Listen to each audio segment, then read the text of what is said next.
रुक करते हैं अब अगली खबर की ओर। छत्तीसगढ़ में कांग्रेस संगठन बदलाव की चर्चा तेज है। कांग्रेस के वरिष्ठ नेताओं को दिल्ली बुलाया गया है, जहां पर मल्लिकार्जुन का अध्यक्षता में बैठक भी चल रही है।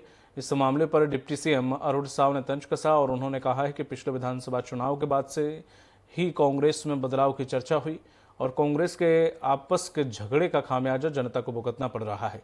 उन्होंने आगे कहा है कि दिल्ली में शून्य निगम में शून्य कांग्रेस शून्य की ओर बढ़ रही है। कांग्रेसी एक दूसरे को निपटाने में लगे हैं।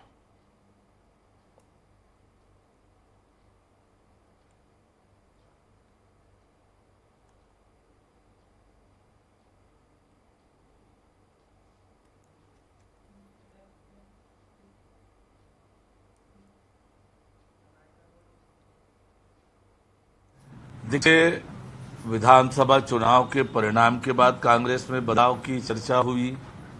लोकसभा चुनाव के परिणाम के बाद कांग्रेस में बदलाव की चर्चा हुई और कांग्रेस के नेताओं के आपस के झगड़े ये तो लगातार चलते हैं।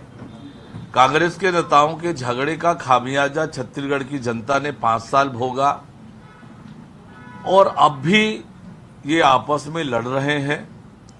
तो जैसे मैंने आपसे कहा है कि दिल्ली में शून्य, देश की राजधानी में शून्य, छत्तीसगढ़ के प्रमुख शहर 10 नगर निगम में कांग्रेस शून्य, तो कांग्रेस पार्टी तो शून्य की ओर बढ़ रही है और इसलिए आपस में इनकी लड़ाई तो होनी ही है। एक दूसरे को खिलाफ शिकायत कर रहे हैं, एक दूसरे को निपटाने में लगे हैं।